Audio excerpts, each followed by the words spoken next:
Welcome to another episode of the Muffed Sports Show. I'm your host, Hayden Haynes. Joining me today is Seth Killen, Cody Hart, Braxton McKinney, Yes, and sir. first time appearance, Mason Benner. Yeah. Oh, Welcome, brother. Glad what's to up, have you. What guys? it What's up? do? What's up? What's up? Since Mason hasn't ever done this before, I think we've all kind of just given our quick, like, where we lie our allegiance to, our fandom, and pretty much just know that we're all boys back from high school, and that's pretty much all you need to know. Mason is a big ball knower, but Mason, I'll let you take it from here and just kind of say who your teams are in college and if you have any other teams.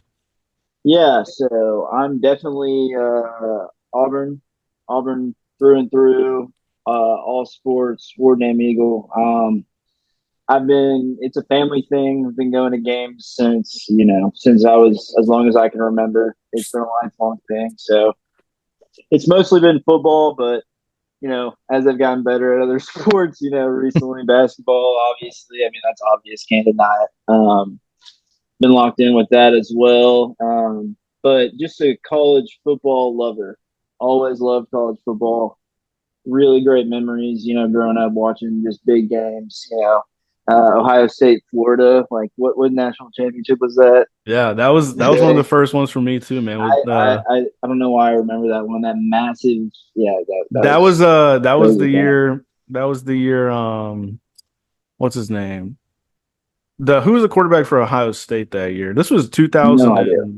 2005, I believe. I could be mistaken though. But that year, that was one of those plays in the beginning of the game that you knew it was going to be like a good game because Florida had a DB. I saw it in one of those SEC Florida documentaries on Netflix, and I think it was like one of those untold Netflix series, and it was talking about how like they wanted to set the tone. Florida did that game, and so they That big had hit. that That big big hit. hit on that like side Yes. deep go Yeah. route, Yes. and they like Yes. boomed the wide receiver. Can't remember his name.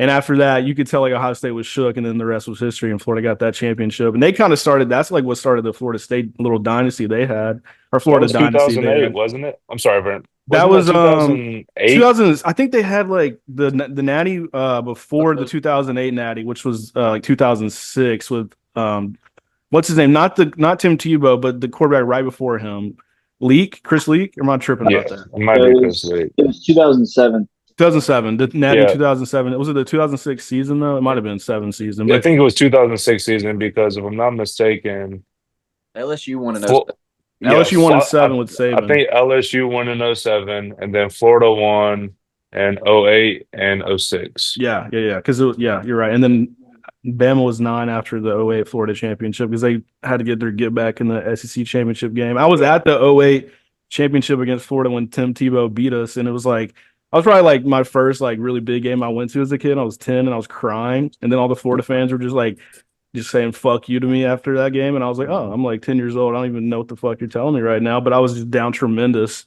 And Yeah. God, dude, Those Florida fans are pesky. yeah, Florida fans are like that was my first exposure to actually like college like football, just like drunk fans and just how hmm to get crazy after a big game like that. And it was like it was me and my dad just at the the CNN Center in Atlanta. Like we were just Of eating and shit. course. And they were Yeah. coming up to the window Yes. just Yes. banging on that shit, being like, fuck Bama, bitch, and just like going. I was like, oh my god, I'm just trying to eat my quesadilla, bro.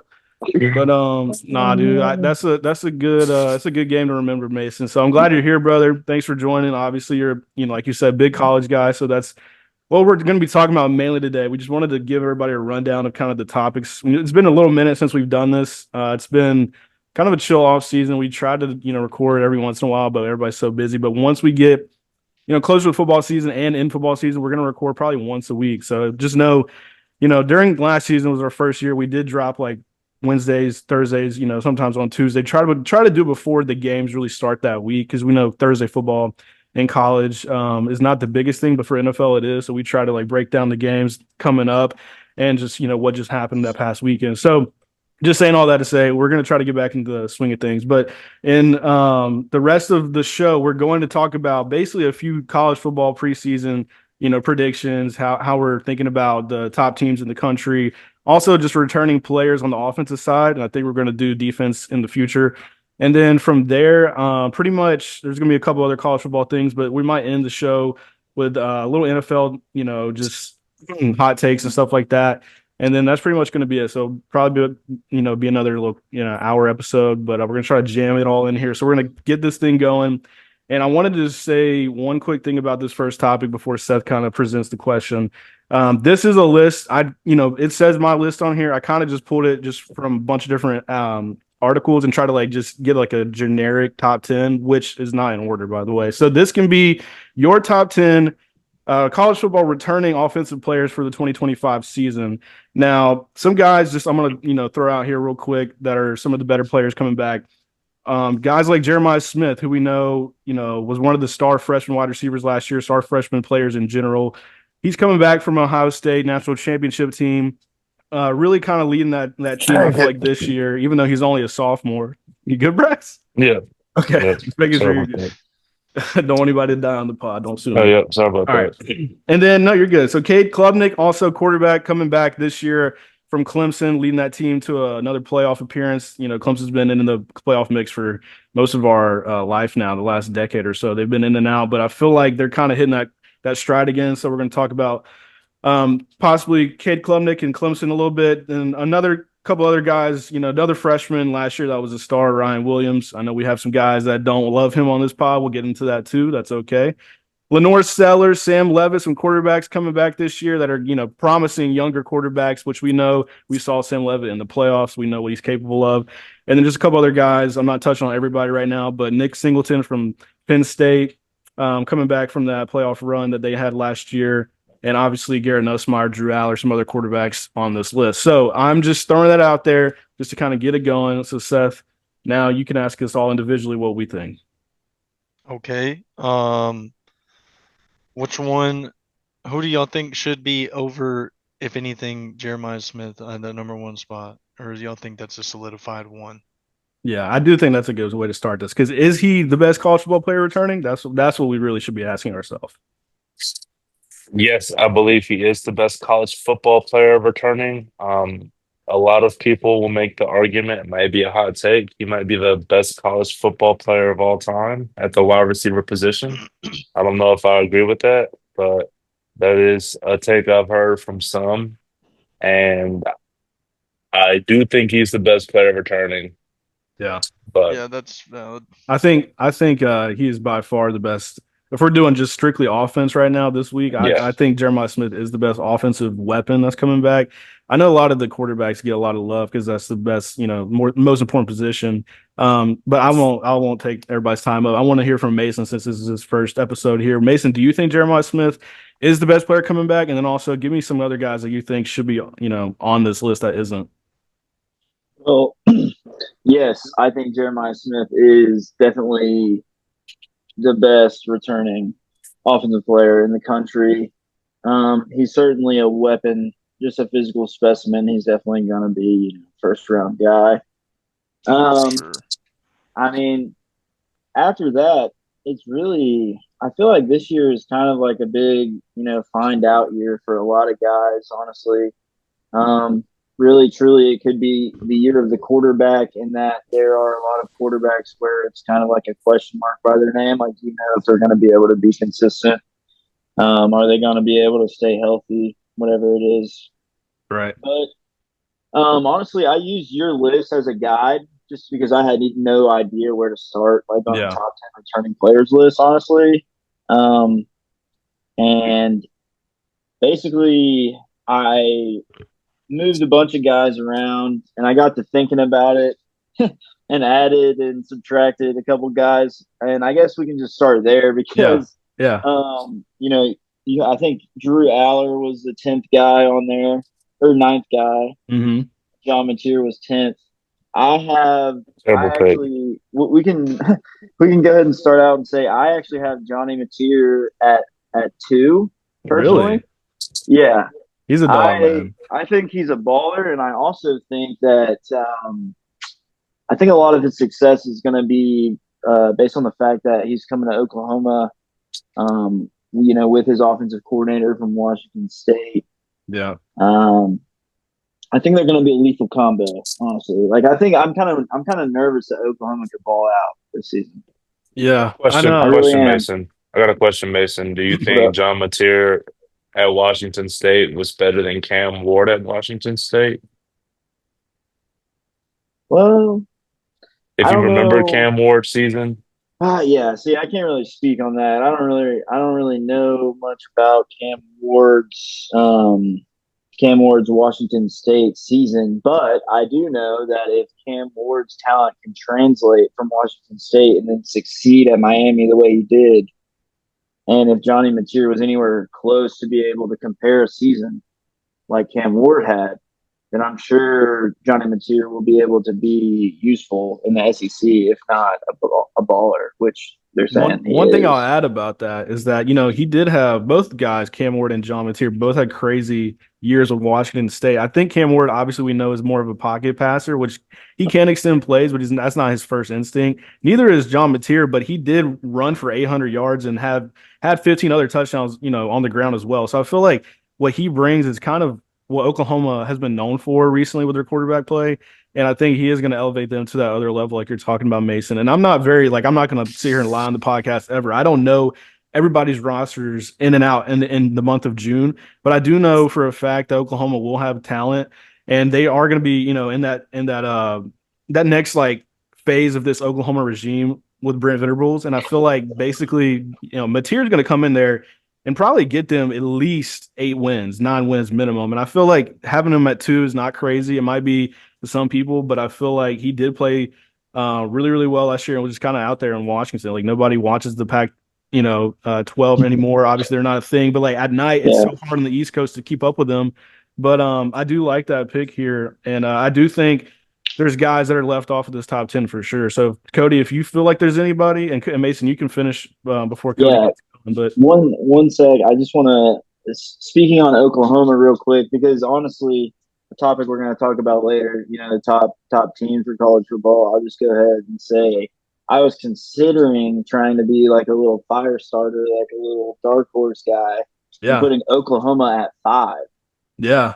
Like that's how dialed in I think they are because you know, shout out Jaden Ott, Yeah. transferred there from Cal, starting running back. Auburn Yeah, fans, we he's a know a little problem, bit about man. that guy. Their rushing attack with him and Mateer is going to be He nasty. wasn't shit against us. First of all, I just want to make that clear. But I mean, I have a he question. is definitely a good player. What up? What's your question, Brax? What do you know about that Oklahoma offensive line? Because I remember last year it was beyond subpar. It was very weak, which is one of the main reasons, other than coaching and wide receiver play, that Jackson Arnold failed in their program. He couldn't find any time to pass the ball. So, I mean, they can get John Mateer, they can get Jay Knott, but if they can't protect them, then I'm sorry, SEC ball is a lot different than Group of Six. It really is. Yeah, The Yeah, Pac that's a two valid point. really, Pac two really can't compete with that Bama D line. I I don't Um, give a piss about none but the top.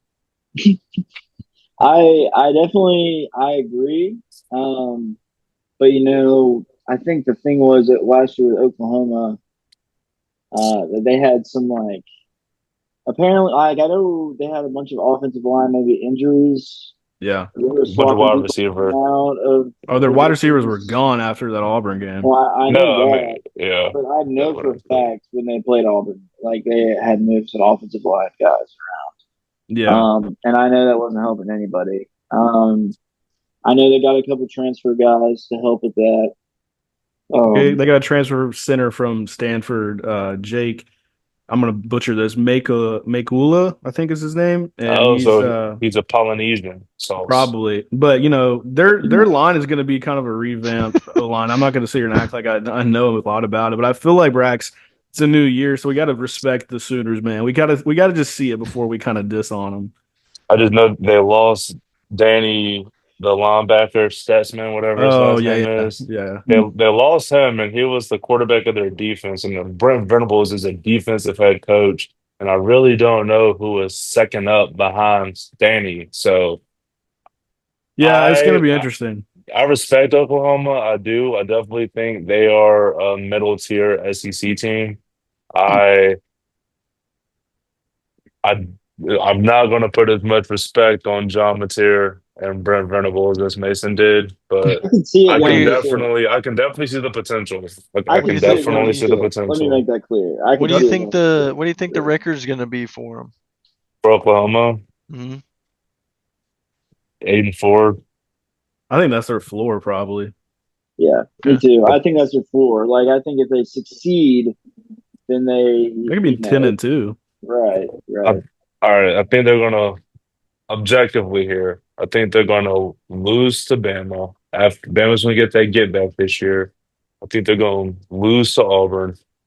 Respect. I Yeah. think Jackson Arnold's gonna go off, even though it's Auburn playing at Oklahoma, Yeah. and I don't know Oh, who else they they also play, play but Michigan week 1, by the way, but it's in Yes. is that a neutral site game? No, it's in yeah. Ann Arbor. I'm Oklahoma. pretty sure. It's in Oklahoma. I just looked Whoa. at it. Yeah. So So September I think 6th they night game in Oklahoma, they probably beat Michigan. That's gonna That's be their second peak. game. That's their That's gonna second be game. peak. That second Peak game. week I'm Their sorry. ass. Second It's game. gonna You're hurt right. their ass. That's a it's first good. That's a game. good.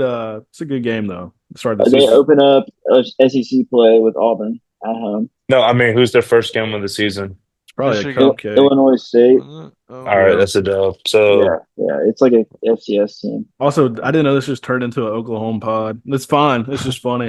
I'm So- sorry. No, I just no, want to no. get. I just want to get this thing to make sure we get everything in there. no, But I Cody, apologize. Cody's been waiting. He's been locked in. Cody, who do you have that's for sure, like, definitely a go-to player that should be in this top 10? A couple of guys you can name, and then guys that you feel like are, not on this list too. So I'll go ahead and with like my dark horse, and Yeah. that's my boy Haynes King. I Okay. think he's gonna ball out at Georgia Tech. Yeah. Last year, he had an amazing year. Had a couple rough injuries, I'm pretty sure, and he sat out like 1 or 2 games. But I think if he has a full season, especially with that team around him, they're gonna be better than they were last year, arguably. I think they could win the conference championship. Really? Possibly. Yeah. Wow. Clemson, Miami. I think I personally got Clemson winning that conference for sure. I got Clemson, but I mean, I respect it. I like Haynes King. I've got Clemson, but I'm saying behind him, they could easily make it to the conference championship. And any given Saturday, any team can beat any We team. saw that crazy. Was it 7 OTs against Georgia? Yeah. Yes. I was watching that at work, dude. I remember that one. That was crazy. Dude, I never fall asleep in a game, but that one I did because it was so late and I was just like out of it at the end of that. But I woke up and Logan was like, "Oh my God, this game's still going on." And I just see Haynes King just running that thing in there. I'm like, please win this thing, man. But it didn't even matter. At the end of the day, Georgia was not the same last year. Georgia Tech definitely improved. I feel like Georgia Tech is going to be pretty good this year, Cody. I do like that pick. Is there anybody else that you think is like a bona fide lock to be top 10, top 5 returning college football offensive player? I mean, we haven't talked about our guy, Ryan Williams, They don't want to talk about our guy, man. but I want to Go ahead, talk about our You guy. can talk about Ryan, dude. Talk about Ryan. you can talk about Yeah. that fingernail pain. All right. I don't want to sit here and edit out a bunch of things like last time. Man. Don't bring back Sorry. the Big Ben comment. The I'm Big sorry. Ben comment was crazy. crazy. Go ahead and talk about Ryan, man. Hollywood. So my man Hollywood. So I mean, the biggest question for Alabama is who's going to be throwing the ball to him, and arguably it don't matter if Milroe's gone. I love Milroe. We love Milroe, but could not throw the rock to save his life. And now we got a quarterback. I believe it's going to be Todd Simpson, who's been in 3 years, has an arm. He can actually throw the intermediate out routes. I mean, 50-yard in. I mean, anything post, he could do it.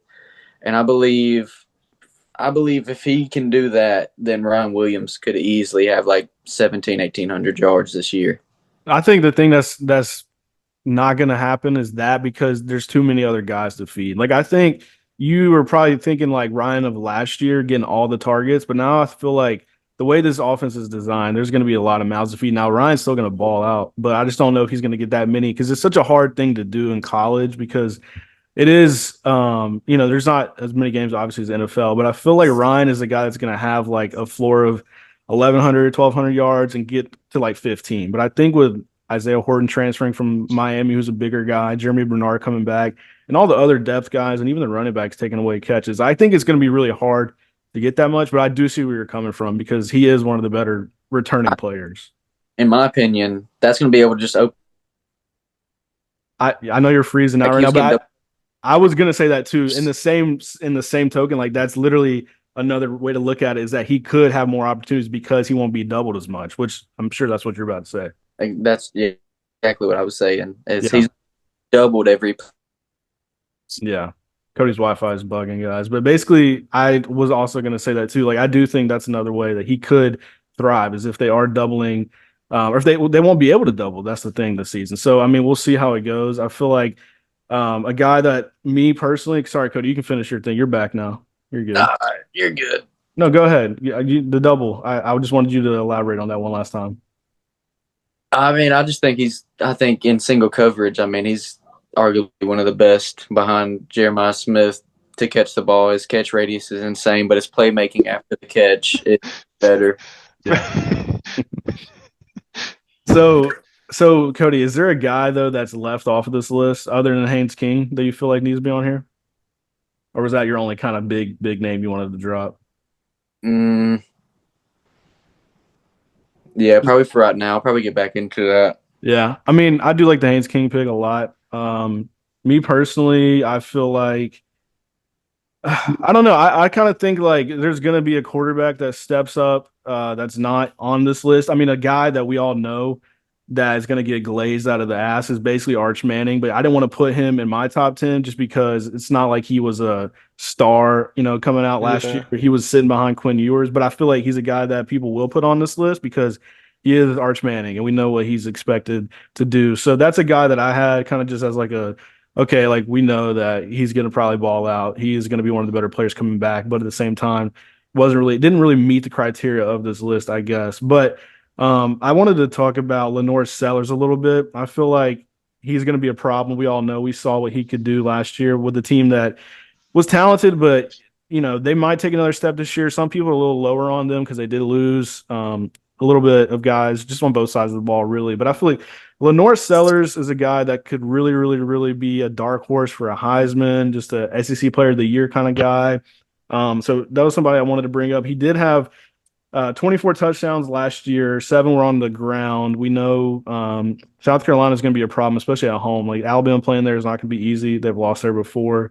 I feel like he's going to get up for those games. He's already respecting Bama, which we've seen Pavia and Castellanos not do that.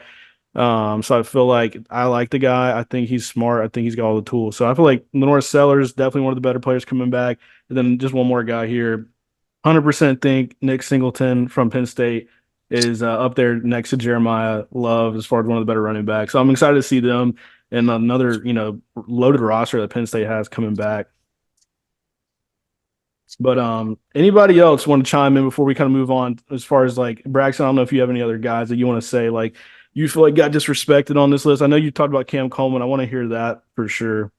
Yeah, I'll be happy to highlight that Cam Coleman was disrespected by this list. Cam Coleman, the last 4 games of the season, was the best wide receiver in college football. He averaged way more yards per catch, way more touchdowns than every other wide receiver in college football. Now, his stats, he only had 600 yards, 16.2 yards per catch, and 8 touchdowns. 8 touchdowns isn't bad, but the 600 yards is definitely below par, and that's because he was injured. He had a shoulder injury for about 3 games. He was playing through the injury. Started at Cal. It was Yeah. the Cal game when he hurt. Yeah. Mhm. So he was injured during a stretch where he would have racked up a lot of touchdowns and yards because we weren't playing elite defenses back then besides Georgia. So Yeah. I would definitely think Cam Coleman should be in this list because he has way more athletic ability than a lot of people on that list. And with Jackson Arnold passing him the rock instead of East Mississippi College star Hayden Thorne, I believe that Yeah. it's going to be a lot different. Jackson Arnold, a bona fide 5-star plus with Yeah. on 3. And those guys, they don't get that ranking for no reason. That's not a political ranking. That's real. Yeah. Like he's got real potential, and Oklahoma fumbled it, and Auburn's about to take it to the crib. Yeah, But I like that. I mean, I'm sure. I wasn't gonna discredit Cam Coleman at all coming on here because I do think he's a really good player, man. And I No, think yeah. that he wasn't on the top 10 of a lot of people because of what you said. And I think very valid argument just because the quarterback play and the injury was very real. And he's just a young guy too, so he's going to blossom. And also, I think with the same thing as Ryan Williams and the weapons that Bama has, same thing goes for Auburn because they do have a great receiving core, Yeah. and they're going to take a lot of pressure off of Cam this year. So I feel like Cam and Ryan are both going to have 1,000-yard years, 10 plus tutties, that kind of deal.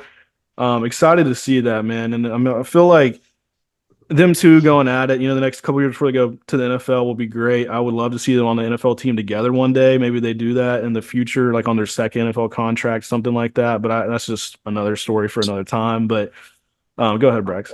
I just have one more. This might be a hot take. A lot of people aren't gonna like this one, but We love it. I kind of do respect Gunnar Stockton just based on what I saw last year. I mean, the guy is a baller. Like, I think this might be a hot take, but I think he's going to be better than Arch Manning this year. Like, Yeah, Dude, really. I agree with that. I agree with that take. I think Gunner's going to be better than Arch. So I like that you're bringing this up because this is going to go crazy on and everything.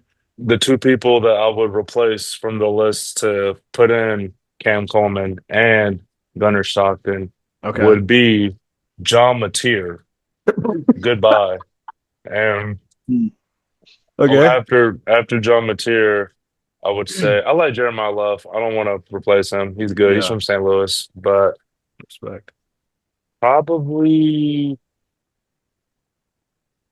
honestly, I'm not just saying. I think there's a good chance that he has a better year than Lenore Sellers. Okay. Yeah. It's like a that. possibility. It might be a hot take, but I'm replacing Lenore's with Gunner. Okay. Yeah. And I I'm replacing John Mateer with Cam Coleman, and that's putting Cam at 10, which already hurts, but I'll do it. I got you. So, well, that's not something I expected, but I definitely think you're gonna have people that are gonna agree with you, and then you're gonna have a ton of people that are gonna be like, "What the fuck?" But I feel like that's valid just because people don't respect the guy they haven't seen enough of yet. So I think Gunner did play pretty good in the times that I saw him as well. So I can see that. It was that Georgia Tech game, right? The one where he went against Haynes King. And then, because wasn't Carson Beck? That's when Carson Beck hurt his elbow, and Gunner had to step in. Yeah, and then he went and played in the playoffs. Did Gunner? Carson did come back, right? In that game, he got hurt. I think.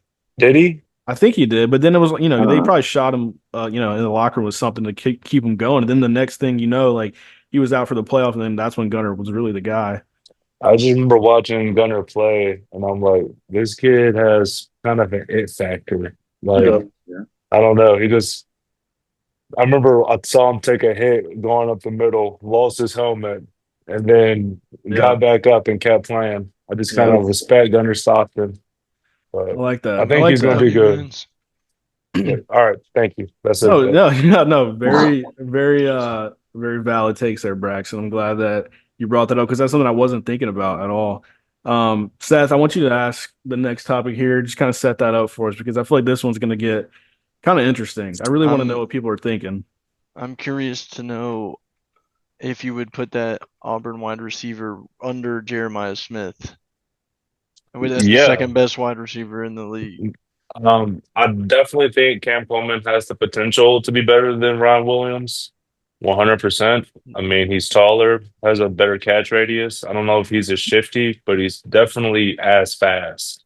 Yeah. So would you put him on Heisman watch too? No. Cam? No. Yeah. It's so hard for wide receivers to win the Heisman. It's hard for a wide receiver to win the Heisman. I mean, because Jeremiah Smith is up there with Julio Jones in terms of wide receiver ability, Yeah. Like, so would that make him the clear-cut Heisman then? Who? Jeremiah Smith? Jeremiah Smith? You don't think so? No, dude, because it takes somebody Devontae Smith was the first one besides Desmond Howard to win it, and that took so long to happen. Then Travis Hunter, Travis he played Hunter. both ways, but And that's the thing with Travis. He played both ways. That's the only reason. Devontae Smith was having a great year, but he also was returning punts, and that was a big deal too. He ran multiple of those back, and he had a great year. I feel like that's gonna rarely happen. You're rarely gonna see somebody win it as a wide receiver, and honestly, it's gonna take a minute. I feel like for a running back to win it because I mean the last one to win it, if I'm not mistaken, was Derek. I could be so wrong about that, but I'm pretty sure it's been 10 years.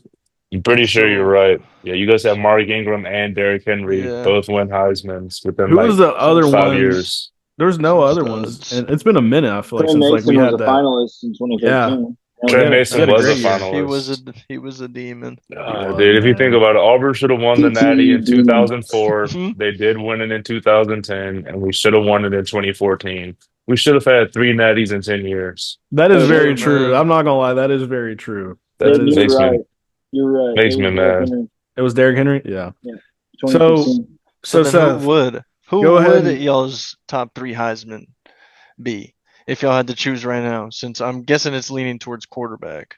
yeah, and Okay. whoever can go Which- ahead with this one, take the reins. Y'all got it. I'll Mason. I'll I'll offer my list up for Okay. debate because Okay. I know what I'm going to say based off things I've heard is going to spark some debate for sure. Uh, First of all, the last thing I want to say about the last topic, I did Yeah. have Diego Pavia at 10 Okay. Yeah. on my list because I made my list strictly based off of like players coming back that you have seen game footage of them versus good competition Yeah. balling out. Yeah. Who Yeah, has that? Diego. Diego Pavia has shit on people. Bama, He Texas, has even Auburn. a little bit. Auburn. he has that. Like he can do that, and I think in terms of returning players, 10th best for him in the country is not that hot of a take. And then on No. top of that, to top on what Braxton was saying, I was actually contemplating putting Eric Singleton Jr. from Auburn at 10. Mm. I think number 1 wide receiver out of the transfer portal. But top. Do you think he's like, going to be better than Cam? statistically, yes. Yeah, I could see him being more of the go-to guy, because he's more of a he's more utility guy. versatile. He can run every route. Cam's just a But- deep ball guy, respectfully. Do you think Cam's gonna have more tutties than him though? Yes. Yeah. I could see Cam doing like 11 and Eric Singleton doing like 8. Yeah. Is what I would see. But Malcolm anyways, Simmons. Sorry, Nelson. no, it's good. I love the Auburn talk here. I can talk about it all day long. We'll have a day where we talk strictly yeah, Bama and we'll Auburn. get Don't back in worry. here and no nothing, just We'll straight have a up. day for that. Speaking of that, real quick, I think highly of Ty Sampson, whatever it is. Simpson, yeah. I think he's going to work out just fine. I think he's probably going to be disgusting, to be honest. I like that. Anyways, W. 3 favorite Heisman winners that I've got, and this is in no particular order. Like these Okay. are just finalists. Yeah. I would go. I think Cade Klubnik is gonna have just a classic ACC quarterback. You saw Cam Ward tear it up. I think Cade's just gonna tear it up. Same deal. So I think statistically he's gonna have the stats to get him there. Then we've got John Mateer. I love the John Mateer hype, bro. I do. Like I said, Is he like your cousin or something? No, dude, no. I'm just saying. Mason knows something though, man. No, I'm just saying, bro. When you get, it's just I feel like Oklahoma is like uniting their forces, moving in one direction. Kind of like Auburn is kind of trying to as well, but I think Oklahoma is more clear. Bringing that offensive coordinator and an experienced quarterback in. I just think it might work. And honestly, like in terms of people, I was thinking of people who could have that baller season, and he just came to mind because he has a runner too. Yeah, that's true. I've got Jeremiah Love, Notre Dame. Yep. I think he could ball out this season. We talked about it hard for running backs to do it. I think he's got a build. I think he has the NFL running back build. Yeah. Okay. Build. He is a tank. He's ready. No, he really is, man. He really is. Because he played through that natty pretty hurt. Dude, there's that one play that's like viral in slow motion where he breaks like 6 tackles in the span of 4 yards. Yeah. And like either gets a first down or a touchdown or something. And he ripped that 90-yard tutty against Indiana first game of the playoff. And it was just like it set the tone. And that was hype. And then I've got my dark horse for Heisman, like technically dark horse, I would say, would be Lenore Sellers. Yep. I think he has the physical attributes to ball. Yeah. Ball. Mm-hmm. And South Carolina right now, he gets a lot of Cam Newton comparisons, and I see it. And then similar to that is like you want to talk about Cam Newton in 2010 with Auburn. It would be pretty similar this year with South Carolina in terms of his surrounding group not being the greatest. You Right. know? But yeah, that's my list right there. I like that, man. I think it was a very well thought out list.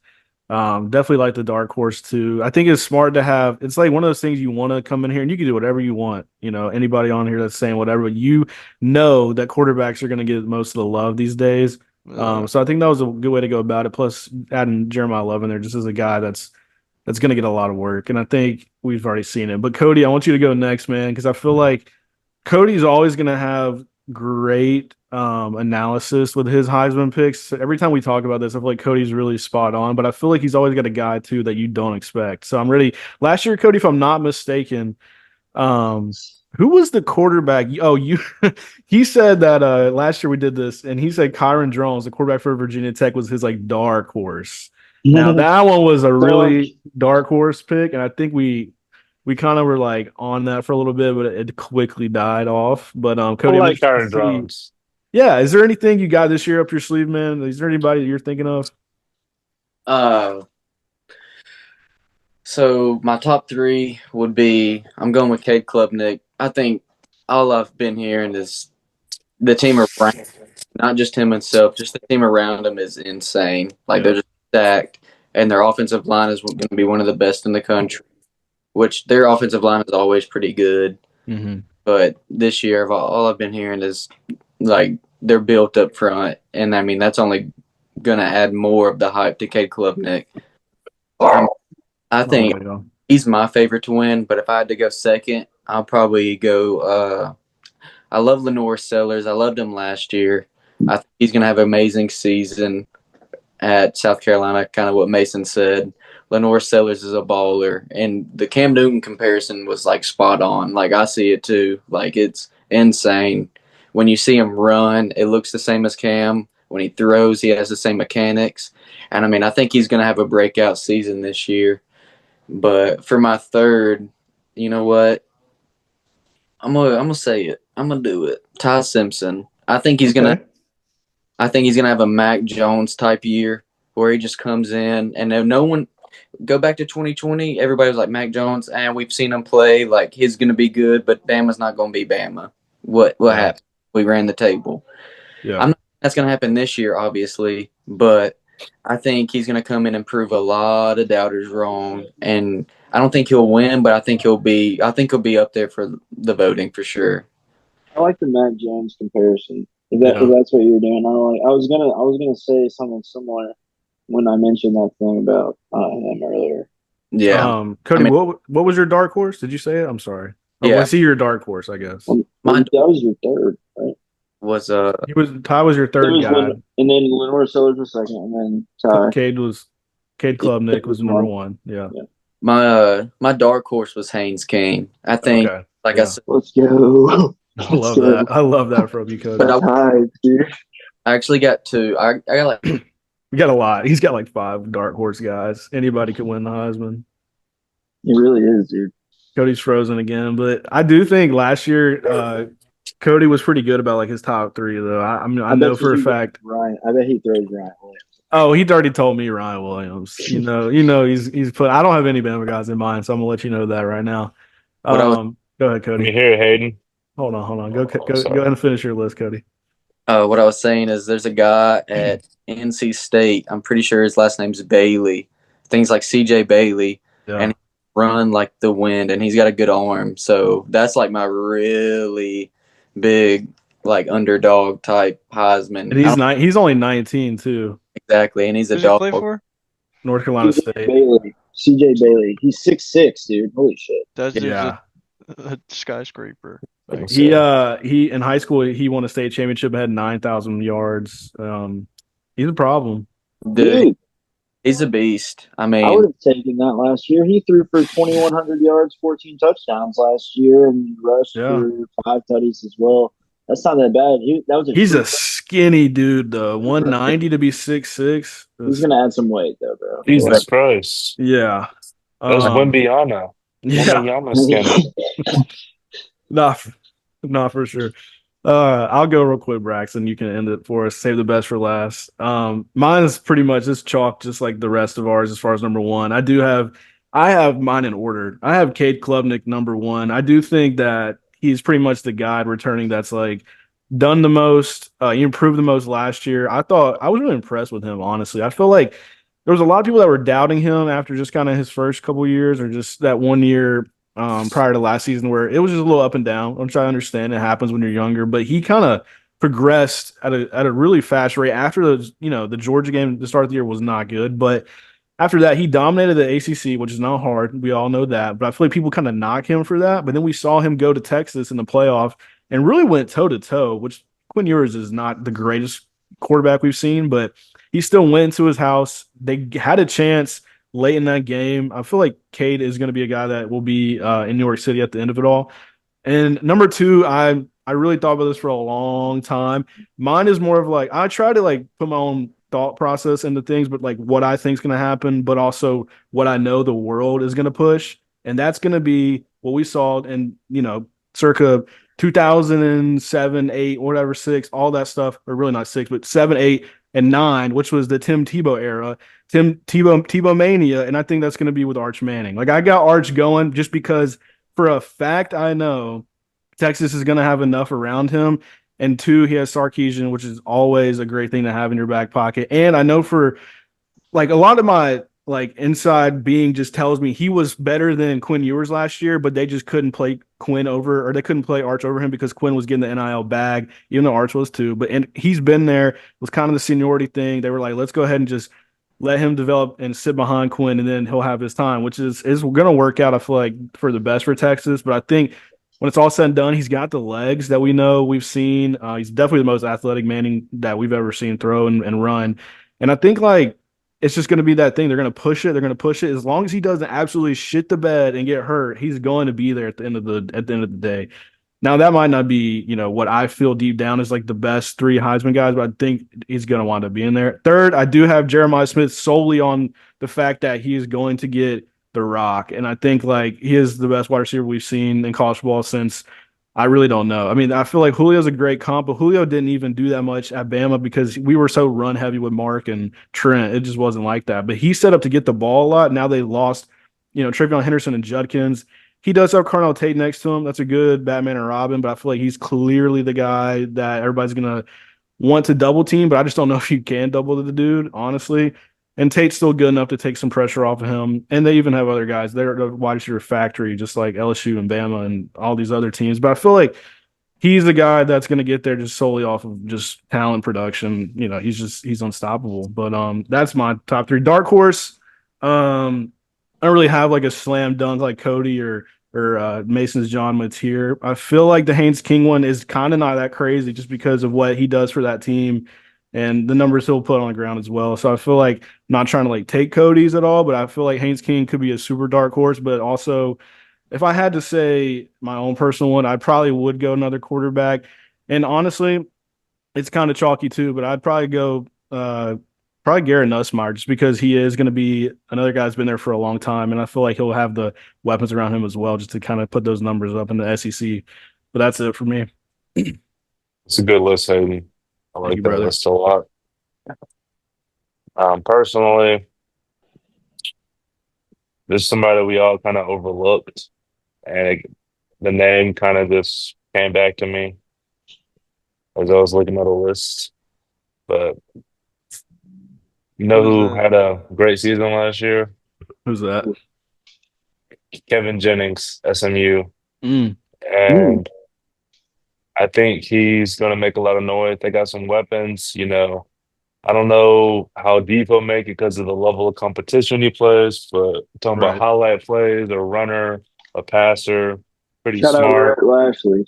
Yeah. Brett Lashley, yeah, I definitely think he has the potential to get there. So I'm sorry, Kevin Jennings might be my dark horse. I put that Yeah. one out there too early. But three, no order.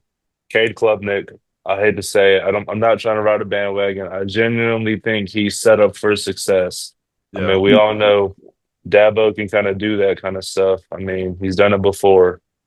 So I think K Klubnik's going to be a Heisman finalist.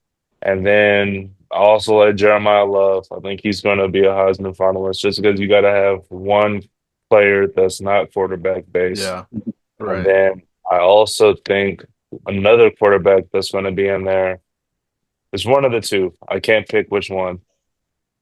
I like either Drew Aller just because of the sheer amount of yards he's going to put up, Yeah. or it's where it gets kind of weird.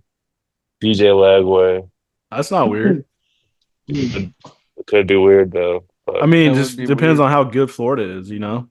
I think Florida's going to be a solid team. I think they are. I think they, much like Oklahoma. I mean, I would kind of make the case more for Florida than I was about Oklahoma. to ask you who is better Yeah. than Oklahoma or Florida? I like Florida. I think they've got it.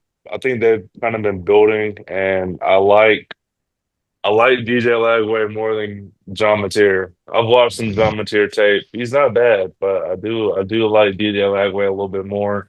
Um, and just because Florida's in the SEC, we kind of go after the same recruits. I know some of the guys they've gotten that Auburn didn't. I like them a lot. I know Napier's been building a pipeline. I mean, what he won 7 games last year and didn't get fired. That's Yeah. for a reason. Like They he could have was beat on the Georgia if Lagway didn't get hurt halfway through. yeah, he was on the hot seat last year. He still won 7 games, and now they use his buyout money for more recruiting. So I Yeah. think DJ Lagway is going to have a great year. He's tough. I think he can be a finalist if things go as planned. Yeah. Um, I didn't have so this planned at all, but real quick, I want to ask everybody. I want to go through really fast. Oklahoma schedule, okay. win loss. We're gonna do that. Boom, boom, boom. It doesn't have to. It can be like a majority vote. So we're gonna do Oklahoma, and Okay. then we're gonna do Florida because I know for a fact Florida's got a gauntlet because it's the same as last year, just inverse. So Yeah. Michigan, Oklahoma, or we're going ahead and giving Illinois State a dub or Oklahoma a dub over Illinois State. So 1-0. Michigan comes to Oklahoma. How's that game going? I think Oklahoma dubs. Yeah, I think that's a Yeah. dub. So 2-0, Brax. We're kind of on the same page. No. No. Okay. Okay. Bryce Underwood is getting paid about $12 Dude, million. he's about a biscuit away from being a lineman. Have you seen that man? Cap, dude. Cap. Bro, he's Is he kind big? of big, man. Uh, He's kind of big. Put on the I cap. mean, Damn. But he's a little thickums back there. what are we tossing talking around. about? Like we're talking about 6'4". He's looking like 230? Jamarcus Russell. Oh no, not Jamarcus. Mm-hmm. Big shout out. I need to look at his measurables, but I mean, Bro is grubbing on this freshman like this food yeah, hall. yeah, Like, it's yeah. crazy, man. That freshman 15 was It's no real. joke. It happened I over guess. the spring. Literally. And he's working out. Like, how do you do that? I don't know. Anyways, let's just keep Well, rolling. Oklahoma, it doesn't matter about if we disagree on that, really. I'm all just right, we're good. Michigan, Yeah. who knows? Could be a toss up. Temple, dub. Oklahoma and Auburn in Oklahoma. I know what you're going to say, but. L? L. You think Oklahoma takes the L? Auburn's going to beat Oklahoma. Okay. I'm telling you. I thought you were saying you Auburn guys. was losing. No, Okay. if Peyton Thorne didn't throw a pick six with 42 seconds left last year, Auburn would have beat them then, and we were terrible. We were destroying them. On the line We of are scrimmage, so we much were better. dominating.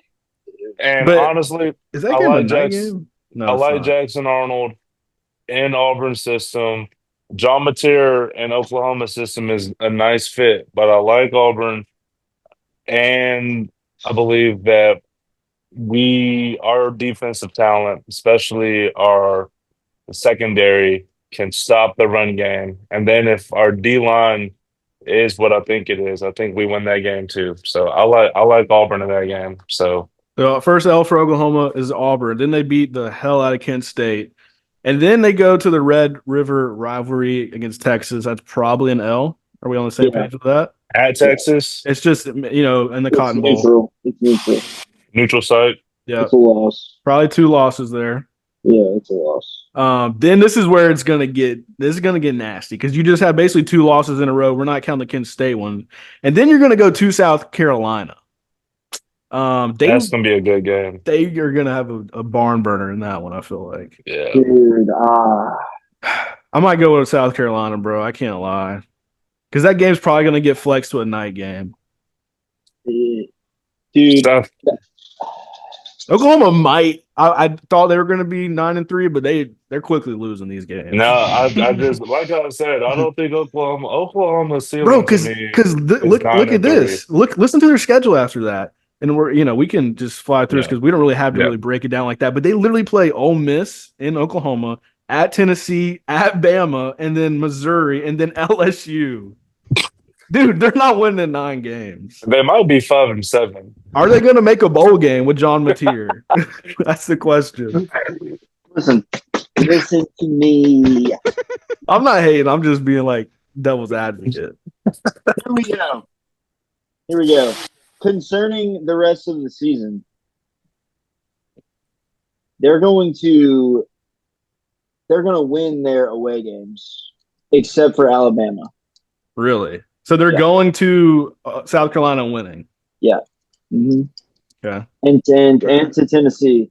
Neyland, I can see that, but that's gonna be tough still. And the cockpit. Ooh, the cockpit. Yeah. I was so triggered at the 2026 college football stadium atmosphere rankings. The list did you see the video I posted about that? It went crazy, by the way, dude. I don't know. I saw the stats on it, but I don't. People were beefing and people were crying that Neyland wasn't top 10. Bro, South Carolina is right ahead of Auburn, and I was like, okay, that's just it. I mean, no, I agree. That's BS, but keep going. But anyways, those places go flat if the air gets taken out early. Yeah. Like, they go dead. But remember Ole Miss at South Carolina last year was like that. Right, exactly. And they'll beat Ole Miss at home. I don't buy the Ole Miss. I don't buy into them any year, honestly. They'll lose to Bama and then beat Missouri and beat LSU. That's what I say. Really? They beat LSU? It's at home, dude, and they're going to be on a roll before that. It's going to be at home.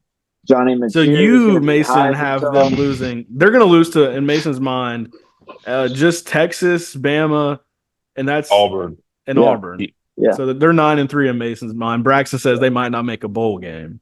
So let us know in the comments, for the sake of the clip, I'm going to say real quick. Let us know in the comments, do you agree with Braxton saying Oklahoma goes, borderline 6-6, or with Mason thinking John Mateer, Heisman candidate, and 9-3? No, I'm sorry. We're going to move on to Florida. We are. Yeah. We're going to go through this. They play Michigan, who won the Natty 2 years ago and has a very high payroll for players. They have Texas. I'm sorry, both those are L's. Like, it's subjective, but I think those are L's.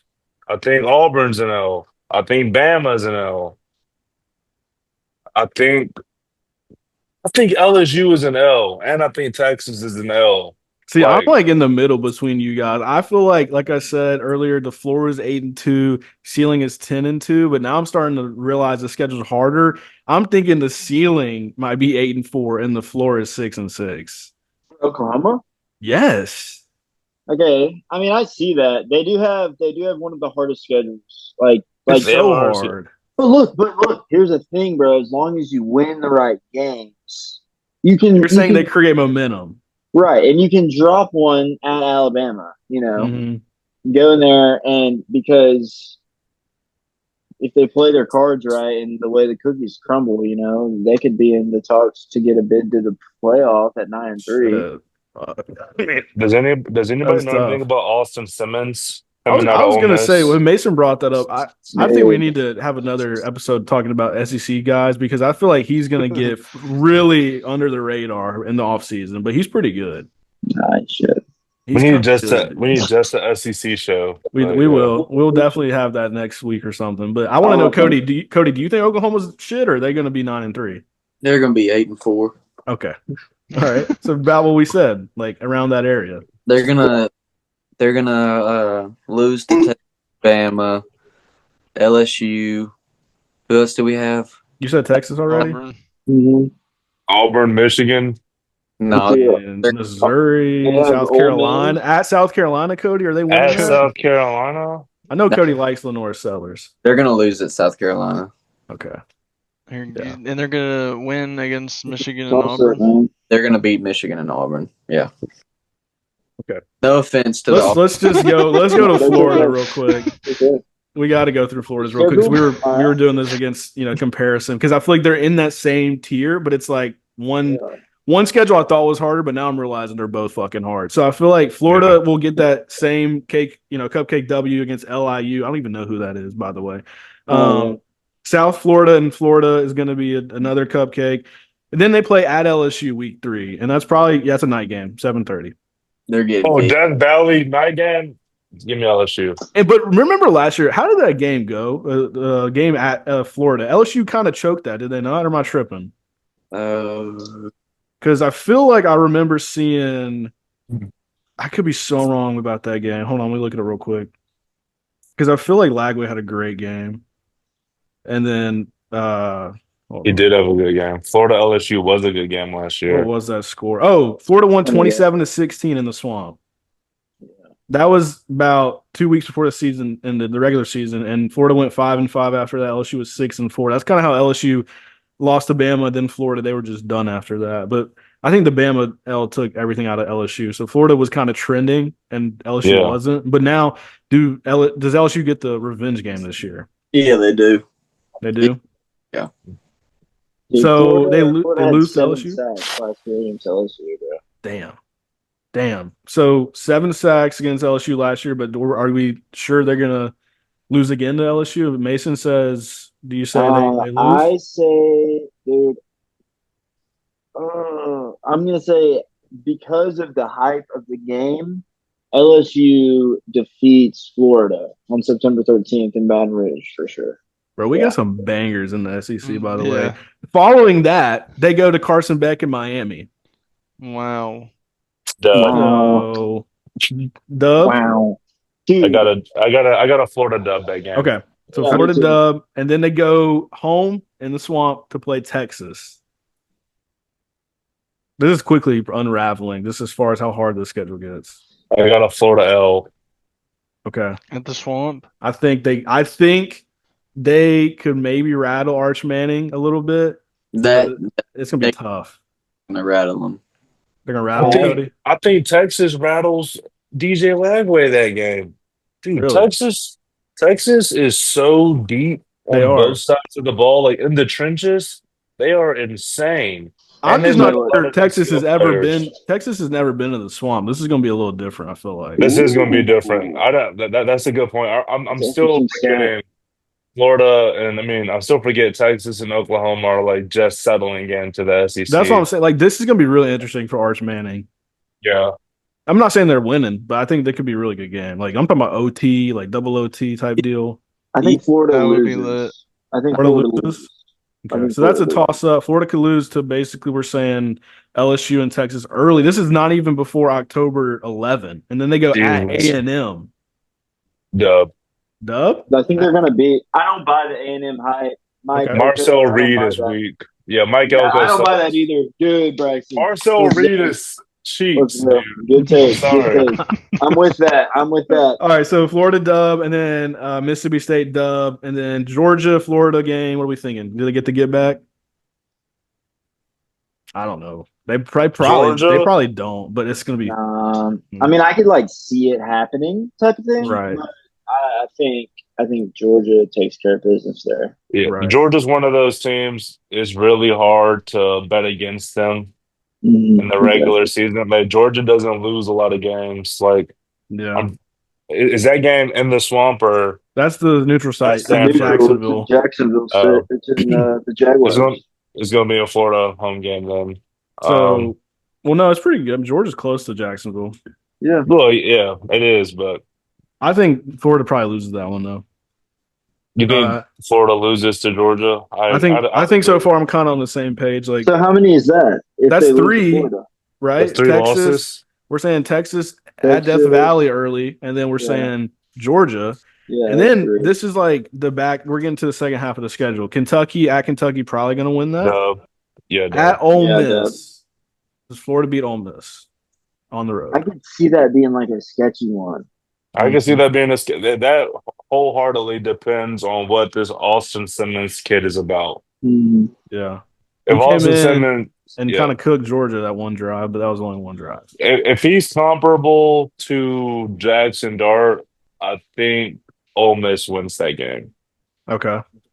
Then Personally, then that's they just go. So let's just say that's another toss up. So like I'm gonna kind of lean that they probably win that one just because I'm giving them respect in this whole thing. But still 3 losses. Then they finish the season Tennessee and then Florida State, both home games. They're going to win both of those. So they're 9-3 in this schedule. Is that enough to get in the I, playoff? dude, I think the chances of Florida going 9-3 are higher than the chances of Oklahoma going 9-3. Yeah, yeah. Not Because by I a think lot. Oklahoma has harder away games. It looks like both have equally hard schedules, but yeah. Florida at least Florida ends on 2 straight home games. Dude, The early schedule is so brutal though for both those teams. But it was just I just wanted to see kind of like how both of them were gonna fare out in this whole thing. But yeah, I don't know. We'll get into more of the SEC stuff as we do this show for the next few weeks before the season starts. Really though, I mean, that was kind of it. Just wanted to talk about the Heisman stuff. Seth, what's The up here last, next? Oh yeah, go ahead. well, considering if y'all are ranking the schedules of Oklahoma and Florida, give me y'all's top five teams, college football teams into next season. Where would you rank Oklahoma and Florida to? I would definitely rank them both. I would definitely have Florida like 20-ish, I would say. And Oklahoma, I'd probably have them like they're probably just cracking the top 25 for me. yeah. Okay. This preseason rankings or Yeah, this is just postseason? This is preseason. Yeah. preseason and postseason. Fuck it. And then we can talk about our top five after we finish that Florida Oklahoma debate. Cody, So I think, sorry, yeah, Mason. actually, I don't hear from Cody. Are they both in your top 25? I don't even know what the question was, Oh, your Wi-Fi's bugging. dude. Seth was about to ask us our top five teams, but also wanted to know if we had Oklahoma and Florida ranked And and what would where. the ranking be? Yeah, He froze again. he's froze again. God. Good. Well, Hayden, how about you start? Mason can go. Um, I already said my Florida Oklahoma. Oh, that's true. Yeah. I mean, I think like realistic, I don't know about ranking, but in terms of like how good they are in respect to the other teams in the country, like I think Florida's probably like the 17th or 18th best team in the country. And then Oklahoma, like Hayden said, would probably be around 24, 25, depending Yeah. on John Mateer, if he balls out like I'm thinking he could, then that might put them up around in terms of like a team being rounded out as a team. Yeah. Probably like, in the top 20, in the top 15. Yeah. Cody had to go. He's just got Wi-Fi issues out the ass right now, but he's also got to eat. But we're gonna do our top five teams now. So I feel like I guess I'll go ahead and just start this thing. So this is Yeah, just man. Let me know. Is this Alabama is number just one for you, man? preseason. No, I'm not No. like that. I'm not like Cody, man. I'm pretty real about all this. I try to be at least. I mean I do think Bama is a good team, but I'll go ahead five. I'm gonna go from 5 to 1 just because it's more just more Okay. Yeah. anticipation Yeah. builds. Yeah. So number 5 for me, and I'll try to do this quick. I do have this might be a surprise just to some people. I will say honorable. I want to do an honorable mention like we did with the Heisman. I do have an honorable mention to Ohio State. Okay, I don't think they're in the top 5. All right, and I got They're reasons for always this. gonna be good. Well, this is the thing. This is preseason, right? And I feel like throughout the season they're gonna get better, and I do think that they could be very well like a top 5 team, make the playoffs, all that stuff, have a good run. I don't have them right now, number 5 or in the top 5, because I simply just think they lost a lot. We look at on offense, they lost both the running backs. Travion Henderson and Judkins is gone. That's pretty big. Now That is there are pretty 2 big. defensive ends, Jack And their Sawyer, quarterback. JT Tuimoloau, and Will Howard, yes, like you said, is gone. Okay. They do return Caleb Downs in the secondary. We know he's one of the better defensive players in the country. We know they have Jeremiah Smith, one of the best offensive players in the country. Quarterback's going to be a thing that everybody's going to talk about with Ohio State because obviously Julian Sand transferred from Bama as a top rated quarterback in the the class of, I think it was 24. And anyways, he's supposed to be the guy that takes over for that team eventually, but it's not like set in stone. So we got to, it's a wait and see kind of thing. It's kind of like Ty Simpson, but it's different because Ty's been there longer than Julian Saint's been in Ohio State, but he's supposed to be the guy. Now, that's just my honorable mention. Ohio State, I think, will get to the top 5 eventually. But for now, they're not, because they still have to figure out a lot on the O-line as well. And that's a big deal in college football. You got to be able to protect your quarterback. Number 5, though, I do have Notre Dame. Their quarterback is in a similar situation as far as Ohio State's, because CJ Carr is going to be the guy for him. And I feel like he was a 4-star quarterback, number 6 in the country coming out of his class a couple years ago. He's going to be really good. And I think the passing game will be a lot better than it was because they added more wide receiver talent. He's probably a better thrower than Riley Leonard, even though Riley was good on the ground. Jeremiah Love, we talked about being a Heisman contender at running back. And then transfer wide receiver, like I mentioned, their pass attacks can be better. Malachi Fields from Virginia, contested, deep catch kind of guy, go up and get the ball. He's going to help out a lot with a young quarterback. So I think overall that offense will get better all around. Plus you have the returning guys from the Natty that, they came up short last year. The coach, Marcus Freeman's really good at developing defensive guys. So I'm not really worried about them on defense. I think overall they'll have a really good squad. Number 4, I do have Penn State. I think Penn State is going to be right there again because they're doing the Michigan and Ohio State thing where they returned everybody. Like they said, we're all coming back, getting the band back together for one last ride. They have Drew Aller at quarterback. They lost Tyler Warren, but they still have Nick Singleton, Katron Allen. They still have great defensive players. I mean, they did lose our boy, the edge rusher that went to the Giants. I don't know why I'm not thinking of his name right now. But anyways, defensively, just like Notre Dame, James Franklin, Marcus Freeman kind of cut from the same cloth. So I feel like they're going to have a lot of the same pieces as last year. And their wide receivers, as well, like just like Notre Dame, got a lot better too. So a lot of potential with Penn State, but it's always a question of can they get over the hump and win that big game. They haven't done it. They've been close. They're the best good team, that we've seen, but they're not elite yet. So, but I feel like that also makes people not respect them enough too, which we got to, think about the past and put that aside and think about it right now. So it might be their year to be one of the better teams and they could win it all. But they're number 4. Number 3, I know Cody's not here to back me up on this, but I will say Alabama. I strongly feel like they are one of the better teams. I do think they could go anywhere from starting at 3 and fall to like 10. I think they could also go to number 1 when it's all said and done, just solely based on the fact that I feel like personally from, I know y'all know I'm locked in with the Bama stuff. I haven't seen the secondary be this good since like my senior year in 2020 when it was Pat Surtain, Trayvon Diggs at corner and those guys. And I feel like the wide receiver core kind of goes along that same 2020 year as well. I mean, I'm not saying nobody's Devontae Smith. I'm not saying Ryan Williams is going to be like that or, Waddle and all those guys, but I feel like Ryan Williams, Isaiah Horton, Jeremy Bernard, and some of the other second string dudes are going to really, really, really be well in this offense with Ryan Grubb coming in, under Kalen DeBoer. They're like, we talked about the John Mateer offensive coordinator situation coming together. Alabama's kind of in line to take that next step and all be on the same page on offense, which they weren't last year because they're trying to make Jalen Milroe be something that he wasn't, or the offense something that wasn't, for Ryan Grubb and Kalen DeBoer's scheme. Now, moving on, number 2, I do have Texas. It is chalk. I know what it is, but I think Texas is so stacked, like Braxton said. Arch Manning, CJ Baxter. Running the ball is going to be no problem for them. Great O-line. Throwing the ball, yes, they lost Matthew Golden and Isaiah Bond, but they still have young, developing wide receivers. I feel like Steve Sarkisian always has guys, so he'll be fine. Defense is loaded. O-line, they do have to replace the O-line a little bit, so that's going to be, pretty challenging, but I don't know. Number 2 feels right. And on number 1, I do have Clemson simply because I feel like they didn't go the NIL route when everybody did. And I feel like they built that team up really well. And they do have returning wide receivers that are like literally some of the best, along with like Alabama and Auburn and Ohio State. So I'll say Klubnik coming back as a Heisman candidate. Wide receiver core is elite. Peter Woods on the D line. TJ Parker on the D line as an edge is a baller.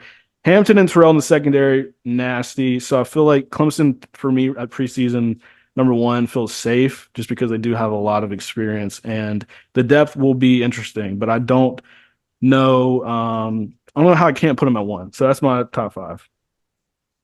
Fair. A good I top like five. the in-depth top five, brother. I That was tried. very I tried to do so much analytical. research today. I had to. But go ahead, guys. Whoever wants to take it over after, you can start spitting. That'd be Jason or me? Alex. I'll take it.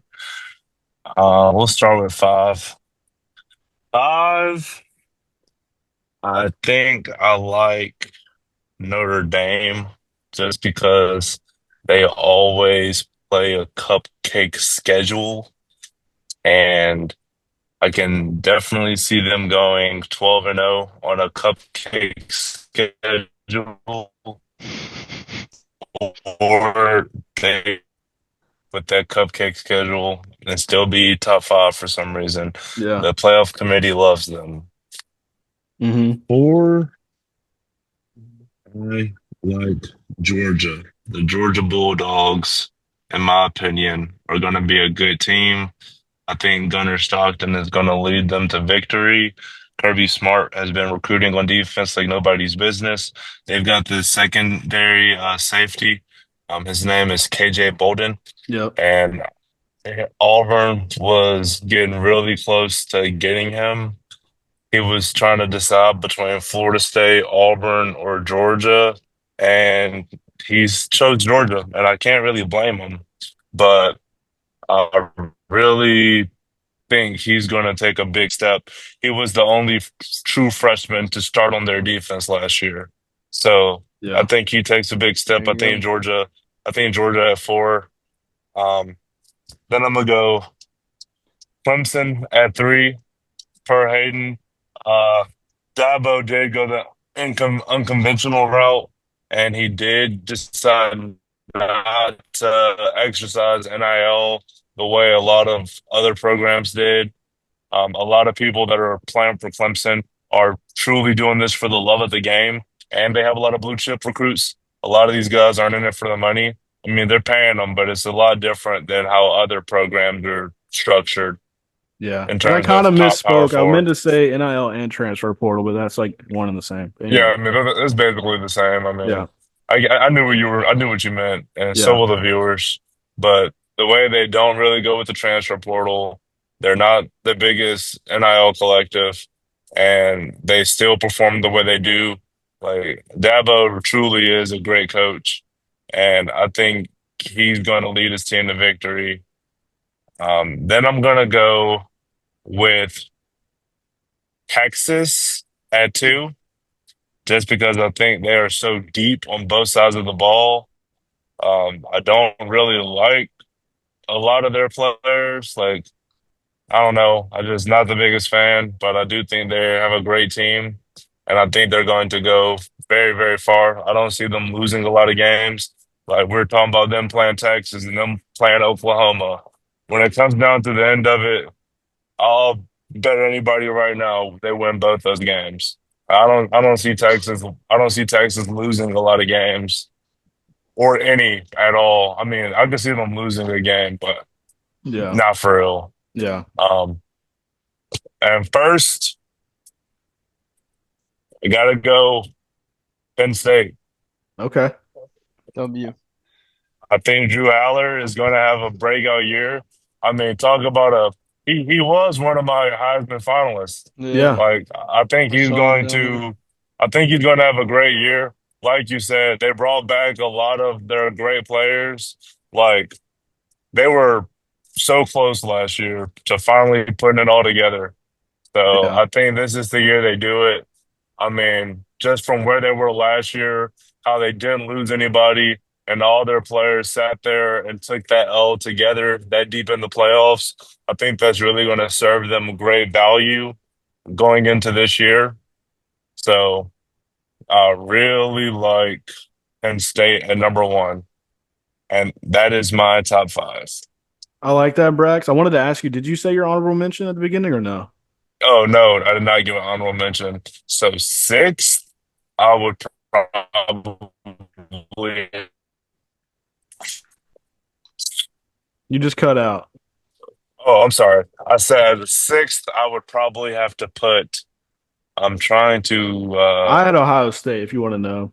But No, yeah, I know. yeah, I don't like Ohio State. I don't really respect Ohio State. I think Julian Lewis is pretty bad. Julian Sand. It's whatever his name is. Yeah. I don't really respect him as a player or a man. Um, That's a man is crazy. they Barely got they hair on did his lose a chest. lot. So I'm not gonna pick Ohio State. I want to pick another SEC team, and if that's the case, I hate them even more. But I will have to put Bama at 6, just because I do think that Caitlin DeBoer in year 2 is going to be good.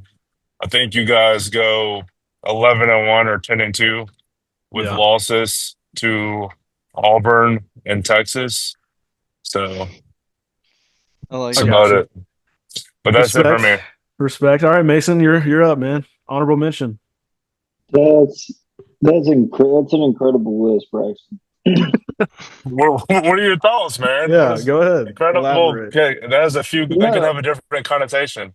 no. I agree with mostly everything you said. Just I don't really buy the Penn State hype.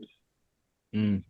Okay. I mean, Um, what's hype about it? Look at what they did last year. Who did they no, lose besides Abdul Carter and the tight end?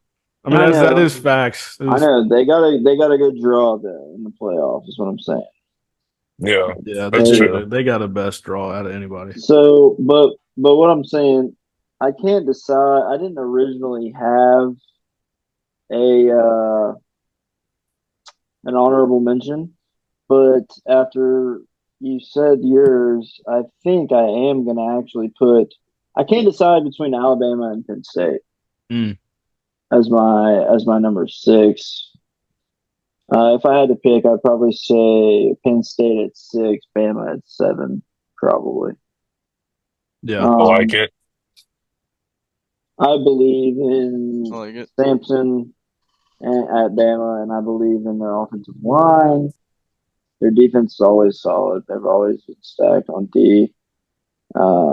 And Penn State is, I mean, they're going to be good. I don't doubt that. But I just don't think they're going to be top 5. Yeah. So, and then actually, I think we all three went Notre Dame at 5. Do we really? Did we really? That's Yeah. crazy. Yeah, we did. And so that's who I have at 5.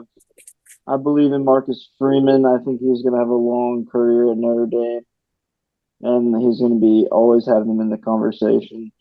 Jeremiah Love is like one of the best running backs in the country, if not the best. And then, like Hayden said, CJ Carr, I think he's going to be legit. I did a little bit of research on him earlier. I think he's going to be. And he's been with Marcus Freeman for a year, and has been, like sitting and watching last year Yeah. on the sideline, so he's got an idea of it. At 4, I've got Georgia Bulldogs. I Go Okay. believe, Georgia Bulldogs. I believe in Kirby Smart. He hates losing just as much as the players do, and he makes them feel that for sure. I think Gunnar Stockton is going to end up. I think he's got the it factor, like we were saying. He's dialed in, and they've been stacking recruiting classes. I think I saw a stat. It's like they've had top 5 or top 10 recruiting classes for 10 years, for every year, for the past 9 years. I think it is in a That's row. impressive. Jesus And Christ, dude. and so, how are you not going to be good Yeah. with that? So, and I think their skill position groups are going to have a good like breakout year this year, because I think that's what was kind of lacking for them, which was rare last year. Right. They didn't have Right. breakout games from their wide receivers or running backs or Hey, quarterback like that they were needing. quick question: is it Donnie Mitchell coming back? You're talking about AD Mitchell, the guys that was on Yeah, Georgia, then went to Texas. wide receiver 1 for Georgia You're last talking year. about AD Mitchell is now on the Colts. You're talking about they did bring in Zachariah Branch, the transfer wide receiver. They did lose Arian Smith They didn't That's what have I a meant. I'm high. sorry. I meant Arian Smith. My Yeah, bad. he's on the Jets as like an undrafted player. They really were lacking after Lad McConkey and Brock left. It was kind of Yeah. downhill. Yeah, for sure. All right. Sorry, Mason. Get back to You're it. good. Bro. I'm just trying to see what they added. They definitely Yeah, so had they Zachariah got Branch. That's going to be like their main weapon.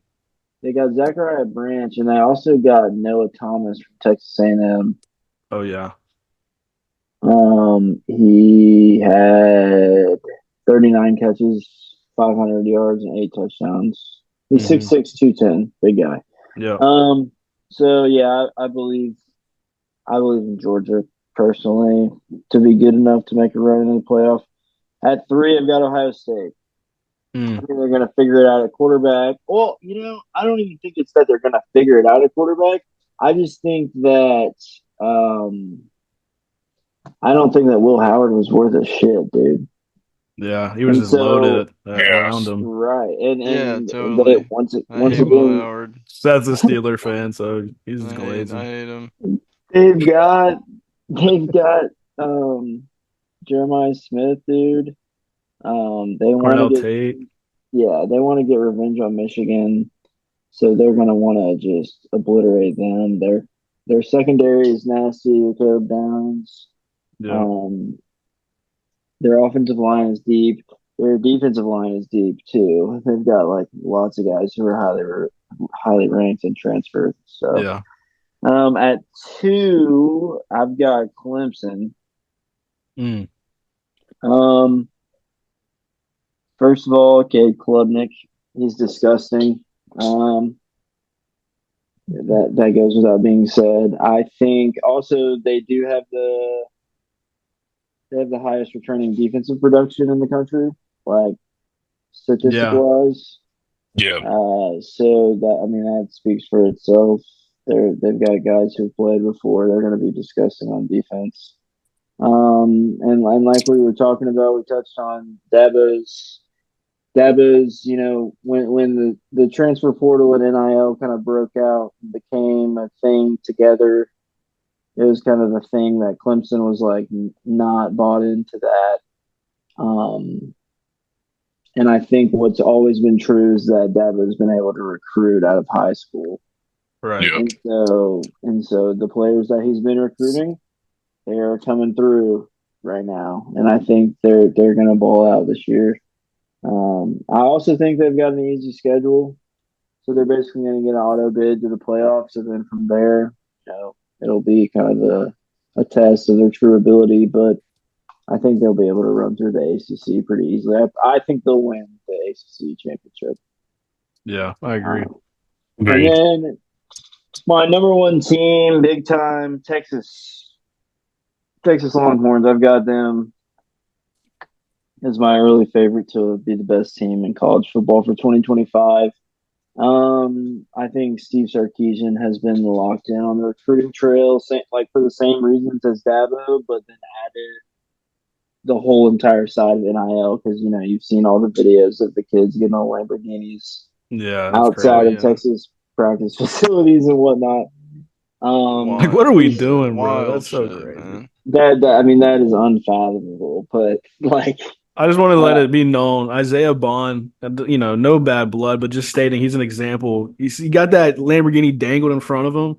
Went to Texas, wasn't that great, honestly. Now he's, got off the field issues. He's got a case open right now with all that, and then he's not even signed to a team because of it. So I feel like it can go left real quick if you're not about that. If you're not in love with the game, man. So He yeah, choked a female, right? That's what he did. Domestic violence, if I'm not right, mistaken. yeah, I think he so, brother.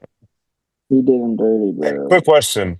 Mm-hmm. Would you guys mind if we did a quick rundown of Texas' schedule real quick? Yeah, Yeah, let's do it. Of course honestly, not.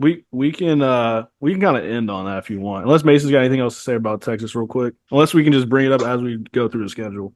I will say, they also do have greater than 60% of their defense returning for 2025. Yeah. Mm. They've got, they're disgusting in the defensive trenches. They've got 2 transfers from UNC and Purdue who've got experience. And then they have Colin Simmons. He had 14 tackle for loss last year as I think he was a freshman, Yeah, sophomore. he's really he is good. he's really good. He's going He's to be a problem. I think he's gonna like have a big breakout year. And then they also had another young guy who had like 10 plus tackle for Yeah. losses last year. So just a lot of young talent, and then they've got transfers who have experience. And like my final point on Texas is like as long as Arch is mid, as long Yeah. as he's mid, they're gonna make the Yeah. playoffs. Honestly, I couldn't agree more. Yeah, Texas is kind of. That's why I kind of want to run through their schedule because I'm just yeah. Let kind of me pull it up. thinking they might So play some solid teams, but I do think they're going I to be number did one. I did pull it up while Mason was bringing up that point. You can pull it up, Mason. But this is gonna be good for like TikTok clips and all that because this is the biggest game of the year, arguably early on. And it is week 1, and that is Texas at Ohio State. Why is it How at are we 11 feeling a.m.? about Can we that, touch on brother? that? Mason, I can't hear you right now. 11 a.m. Might have died on us. Why is it at 11 No, I a.m.? still can't hear you, man. I can hear him. I can I'll hear ask them. Braxton real quick. Braxton, do you think that's a game Wait, Texas we wins to both start the can hear season? him. Can y'all hear me? Well, Mhm. I can hear you. I can hear Mason as Hayden Oh well. no, hold Hayden on. can't hear It might be us. I me. He think just, Hayden's good. Just stop. I'm He's on like, I'm that. gonna just go with Braxton. He's yeah, like, wait, can y'all hear Mason, me? Mason's cooked. We can all hear Hayden, right? We can Yeah. all hear Yeah. Hayden. Okay, I But we can hear you can. guys. I Okay. didn't hear you Hey, for like a minute because I hey, think man, my show unplugged. All right, my that bad. was funny. That's Texas funny. Ohio State week 1 though. What are we thinking about that? Well, first of all, I was saying why is it at 11 a.m. Like, Yeah. can we Because all agree because that's Fox does that noon kickoff shit and they got the rights to the game, so that's big? why. Just ask: is Texas for sure winning this Ohio State game? I mean, it's a rematch of the semifinal. They're gonna win. Okay, They're comfortably. gonna win. No, it'll Yeah. be sketchy for sure, probably. But I mean, I think that Texas will win, and then I think Ohio State will figure out some stuff moving on the line and go undefeated from that point, probably. Mm, Um, but I do think Texas will win that. okay. Yeah, I'm kind of with you on that. I feel like early in the season, Texas has a little bit more figured out than Ohio State does. So I Yeah, could see Texas winning a close one. But such a good game to start the year, even if it is big noon. right. Yeah, I know. I mean, I am going to be multiple TVs set up, Oh yeah. Oh yeah. beers. Glow and I don't know if better. you got the YouTube TV, but that's the way to go with the 4 Yes, the games on. multi-view. And Multi-view. It's great. It's great. yeah, so that's the first game, and then they go San Jose State dub, UTEP dub, Sam Houston dub. How did they get that many cupcakes in a row? By the That's way, they crazy. said you can have Ohio State then Crazy. 3 cupcakes. So then we know they're probably 4-0 unless they lose to Ohio State. Then they play at Florida. We talked about this being sketchy too. But we kind of went with them winning, I think. Any ball knowers out there? Any ball knowers? Is that what is Ooh, that? Okay, no, I haven't Uh, had that. Any ball knowers? Is it lime good? margarita. Is that like what is that? that's good. Looks bussin'. I'm gonna put you guys on. All right. Sorry, Yeah, I keep gotta going. try that, man. So let me check that So out.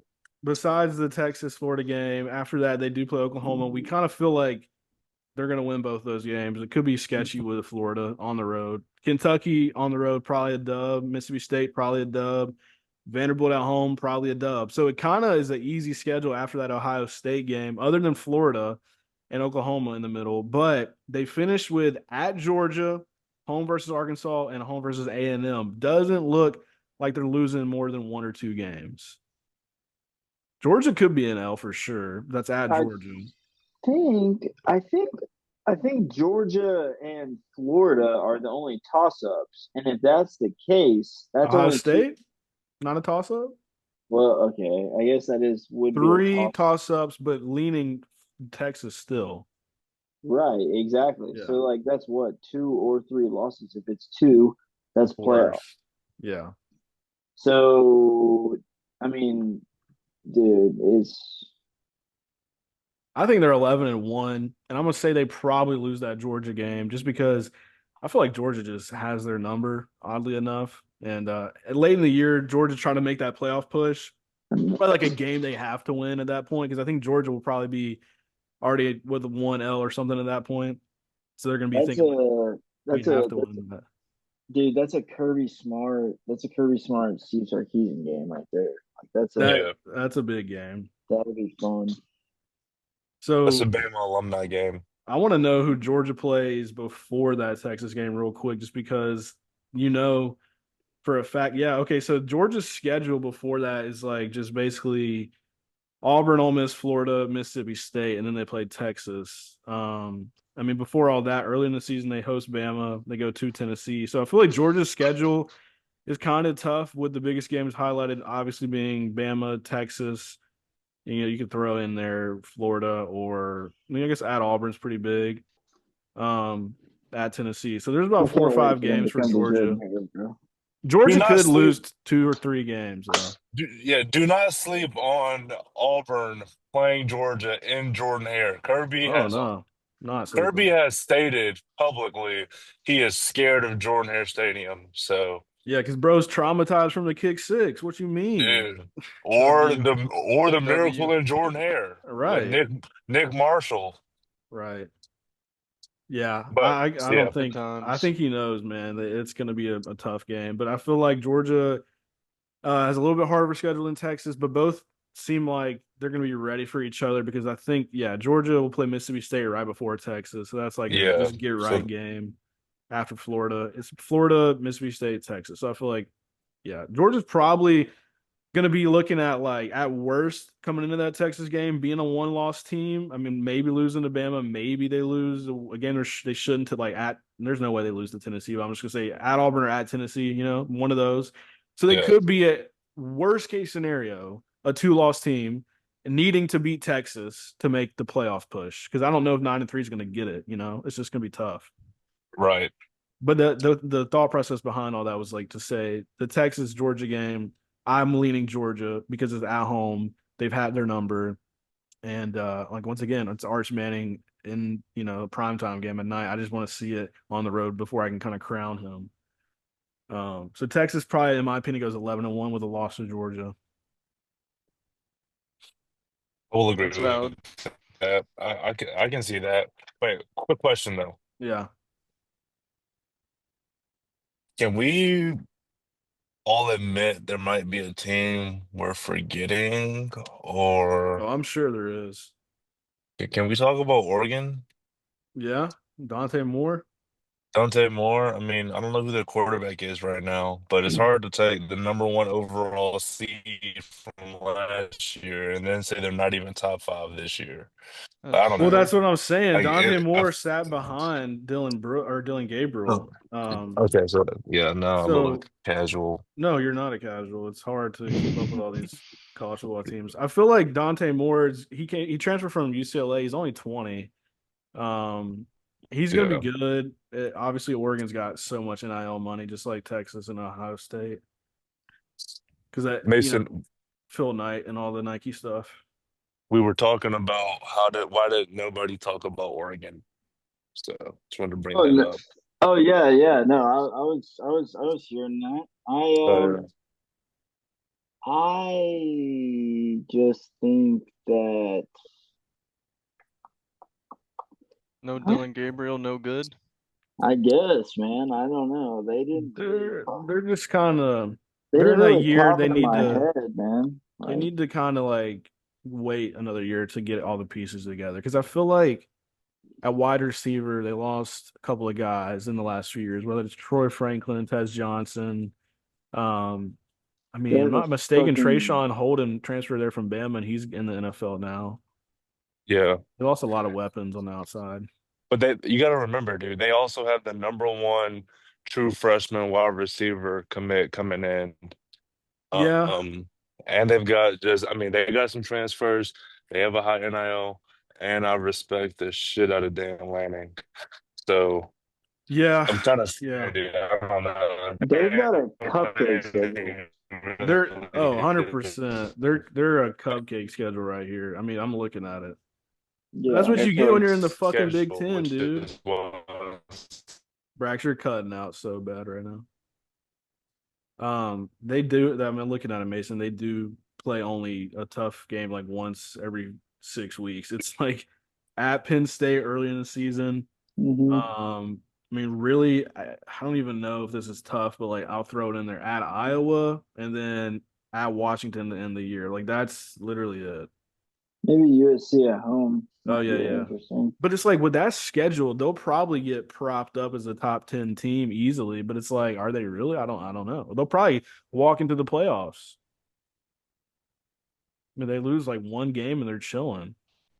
If that quarterback y'all are talking about is serviceable after watching Dylan Gabriel, then they'll be all right, I'm sure. There's no I'm way they lose more than 2 games. with Facts. me. I need to do something in my top five. I want to replace Georgia with. I want to replace Georgia with Oregon. Really? Where'd you have Georgia? I think I had Georgia at three. Hmm. So is that just because you think that's what's going to end up like, or are you just thinking preseason doesn't really matter? They're still better than Georgia? I'm thinking that they have a quarterback with a little bit more experience. I'm thinking they have a lot of young talent. Thinking they have a good coach. I'm thinking they have a really easy schedule. We just went through Georgia's gauntlet. Yeah. Georgia low key has some tough games. I'm sorry, but playing Texas, playing Bama, playing Tennessee, Florida, Auburn, playing Florida, Ole playing Auburn, Miss. playing Ole Miss, like we just named five, six of their games that Yeah. are all like not easy. Like I don't know. I definitely don't think they win all six of those, but I can definitely see Oregon winning all their games or So losing one. So real quick on Georgia, and then I feel like we got to wrap it up. But I Yeah. think Georgia to me is I'm not like being a hater. I generally don't like Georgia, but I'll be honest about everything. Georgia's a great defense all the time. We know that. Kirby Smart, all that, blah, blah, blah. Gunner Stockton could be good.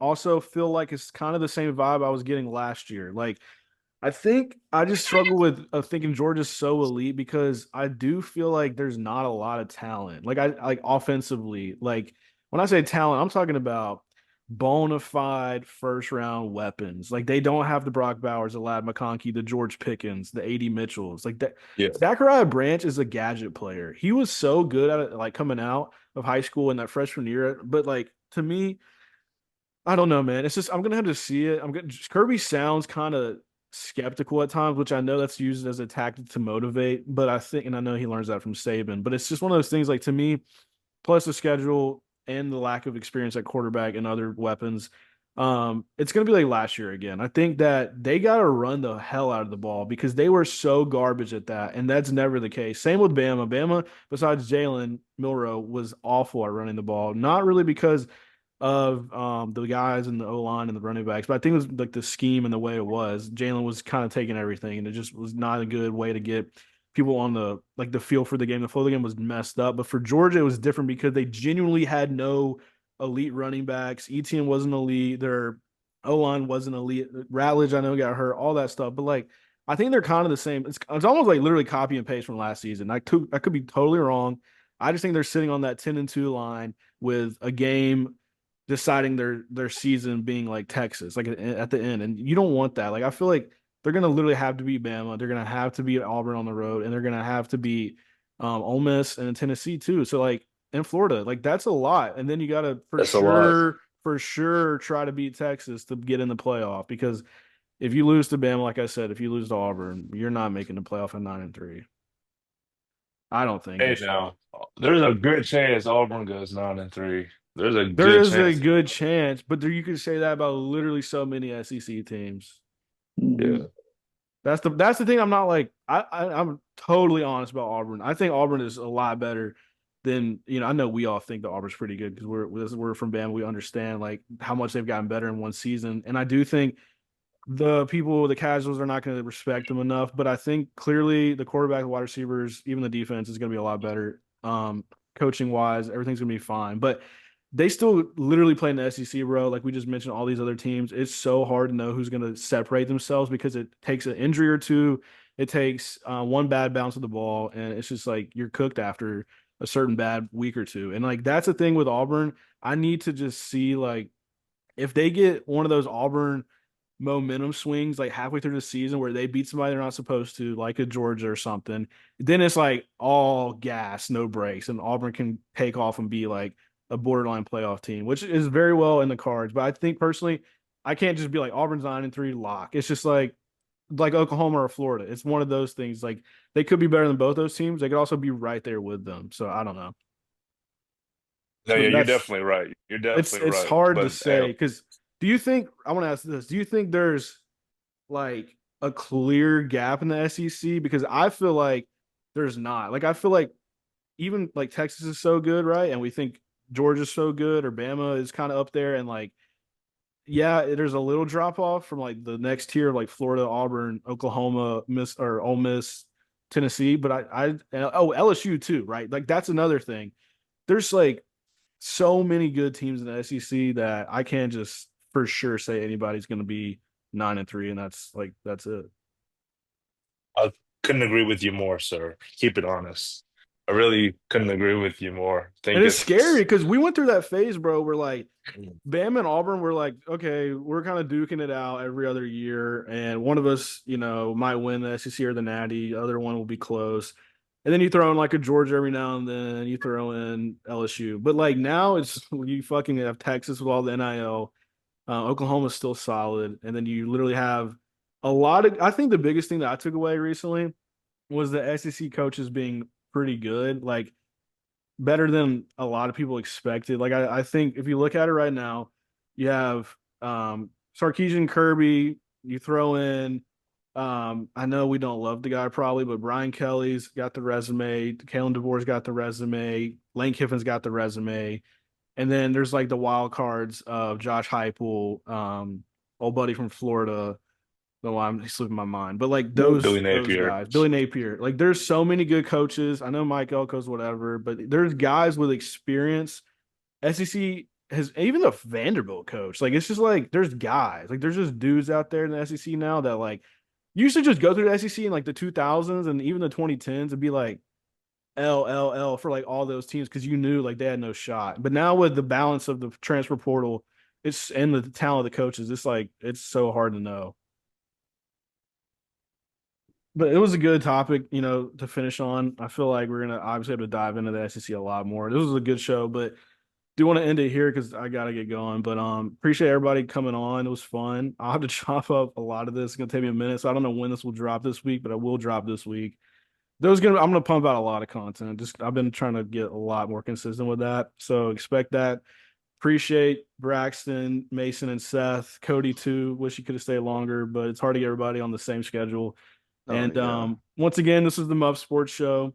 I'm your host, Hayden Haynes, and we will be seeing you guys more consistently throughout this build up to the football season and then during the football season for sure. So, with that being said, good night. Have a great week to all you boys. And once again, this is the Muff Sports Show, and we'll be seeing y'all.